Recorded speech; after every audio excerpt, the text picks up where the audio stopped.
řvát?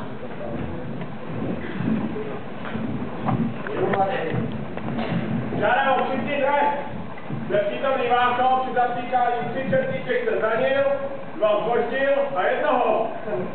Dokonce nestěšil. To vám moc nepomůže. Ukažte, co tu na vás máme. To jsou listi. Nevidím. Že? Dává těžké písemky, zkouším tabule, nedovoluje opisovat. Jste rozhodně malé pětičky, ale že dělal ledničku, to neví. Mluví na děti moc vědky, nikdo nic nepochopí. Představuje jenom přestávek, tak se to zmažíre. Začíná novou látku, 5 minut před koncem hodiny, dokud nevídáme. Třeba jako socol, na tabuli je všechno nauštěný, hotová prací. To se dělá dětem. Ale pak ho nechte, takový pěkný holoubásko. A má rád 69. Na společnosti 169. No když tak já nechci přímo jeho citace. Honza, v tuto chvíli nechám mozek v lavici, ale i tak jdeme na 69. No, ale to je čisto přítel k učenici matematiky. Aha, ale tak to nevadí, stejně by ho byla škoda. Já ještě přijdu, tak doufám, že mi zatím nepřijde ani vlásek na hlavě. Člověče, toho si vaš. Na starku farku každý člověk to jen tak neudělá. No jo, ale co s tebou? Znám! Nikoho překřikovat nebudu. Na doživotí? To jako do konce života? Ano, na doživotí to jako do konce života. Spravedlnost i spravedlnost. Já myslím, že... Ticho! A hlavně nemyslet! Ano, o to jsme tady my.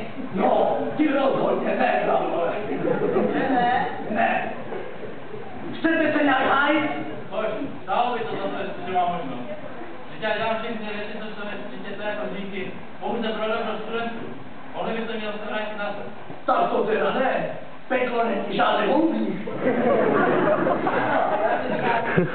To peklo smátí, to už nenavrátí. Jo, a peklo se nikdy nemýlí. To je důkaz, třeba spodem, co bez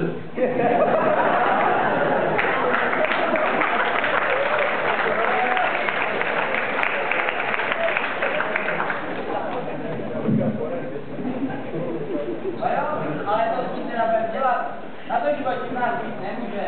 To by to připadalo. Pekelná rada jednohlasně odhlasují. Širotyčný Václav odstoupí muček. Vy dva, chyťte ho. A ty, jdeš se do toho.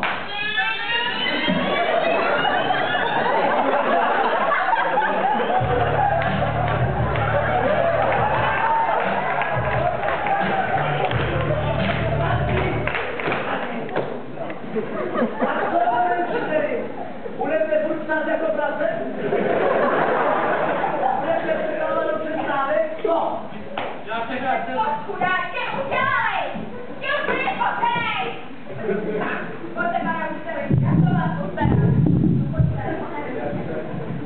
No, to bychom měli. O pana učitele se zákaz už dobře postará. A pro vás, děti, toho plně jedno ponaučil. Tohle možná, svému učiteli. Protože máme děti, to miluje. Když učitelství jsou hledá velký důvod.